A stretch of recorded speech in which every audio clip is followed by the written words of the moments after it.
99.3 and was set for another time to share, learn, and grow.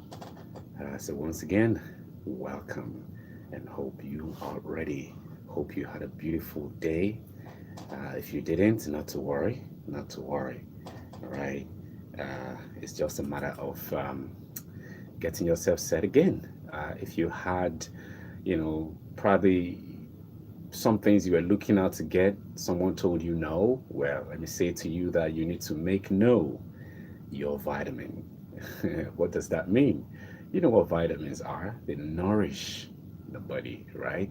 So when somebody tells you no, come on, just turn that no into your vitamin to make you, come back again and again and again. Now, why are you coming back or why are you going back? It's just because someone has to say no 7 times before you get it. Get it. Yes. Well, that's not what we're talking about today. That just came out. That just came out. All right. Today, I want us to look at something really important that affects young people.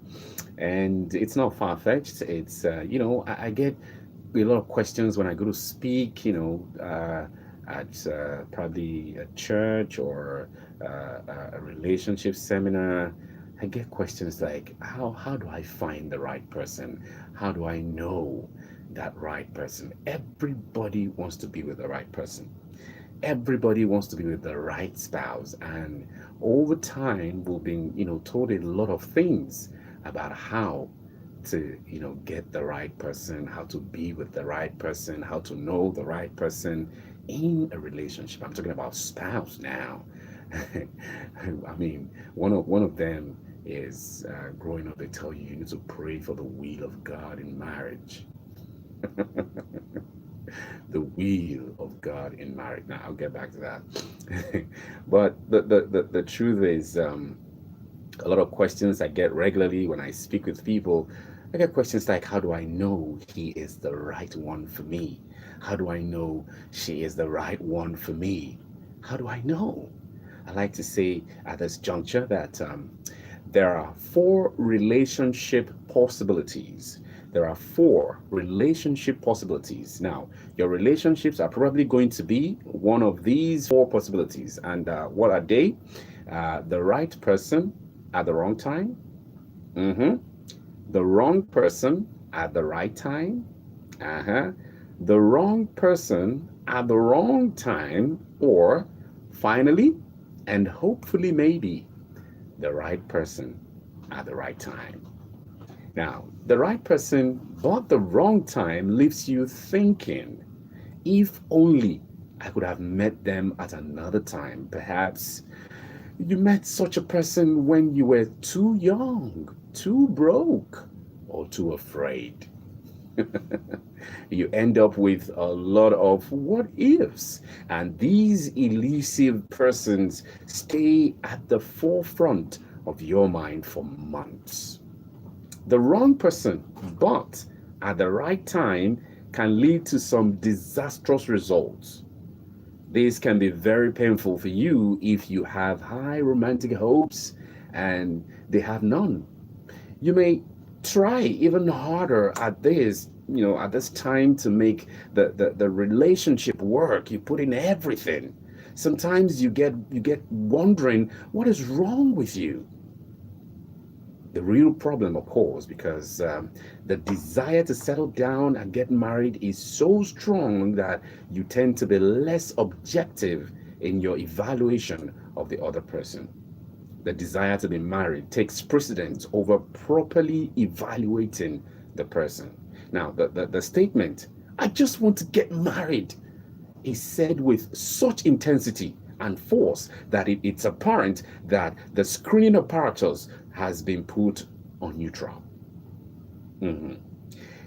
Now, I've had many ladies say, I'm not getting any younger, I'm not getting any younger. The window of opportunity for having children is slowly closing on me, and I need to get married in the next 2 years and have a baby right away. If I don't, I might just be missing out. I need a marriage prone man right away. This need can become so intense that you may decide to fall in love with the next romantic interest that comes along. And that might just be the next romantic rascal. Mhm.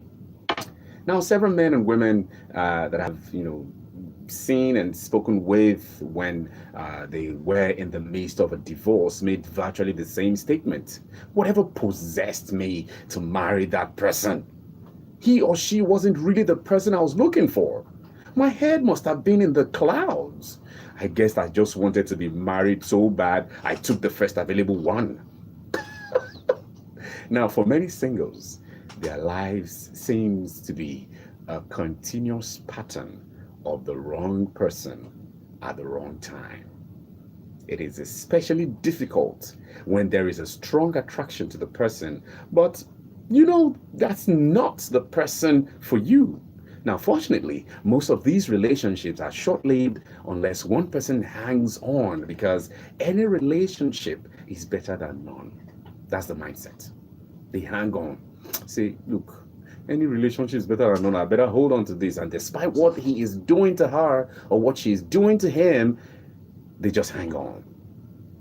Now, sometimes though, I have seen relationships last for years where one or both persons keep trying to make it fit together or feel perhaps someday I will really love him, or someday she would change.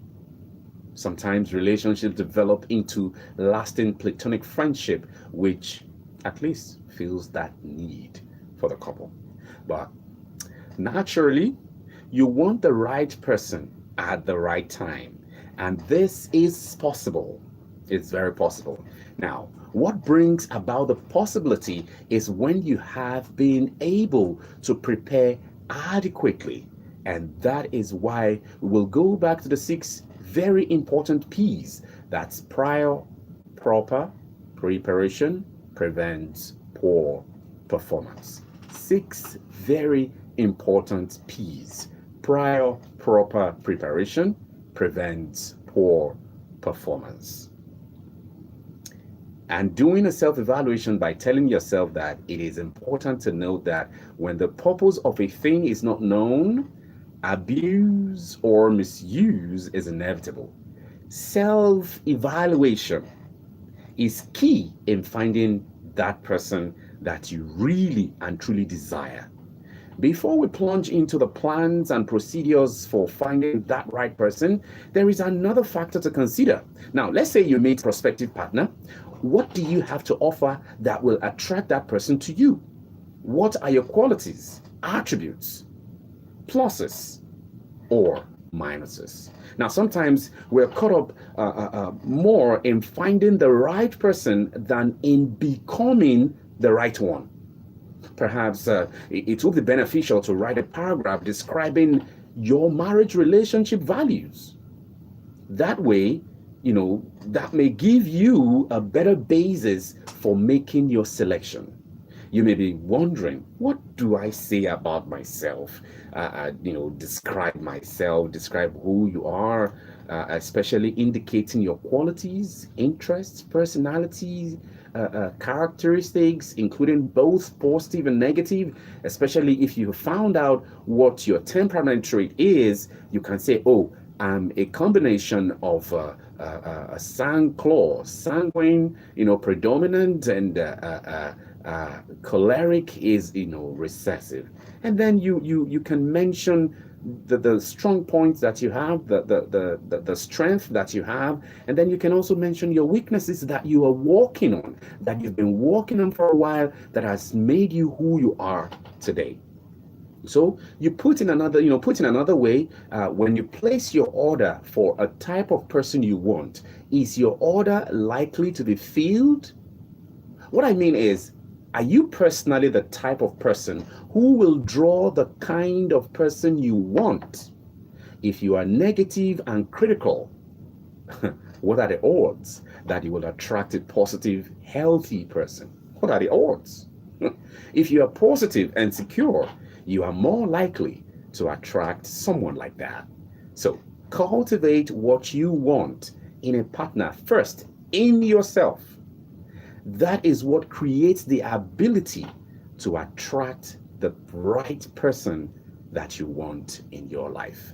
Cultivate the things you want to see in your spouse. If you want your spouse to be committed to you, to be faithful, to be loyal, to be open doing, to personally develop and be a better person that will add value, cultivate all of those things in yourself. So don't be on the lookout to, don't make it about the other person. Rather, it's about you first. It's about you. How much of you have you been able to develop? How much of you have you been able to grow? How much of you have you been able to groom? If you have not been able to groom yourself, how are you going to be that perfect groom to her? That's why I tell ladies, if your guy does not have a mentor, run. If your bobo does not read books, run. Two very important things you need to look out for, because this life was psychological you. How matured you are upstairs will determine the longevity of that relationship. We'll leave you here and we'll meet again at the other side. Ciao.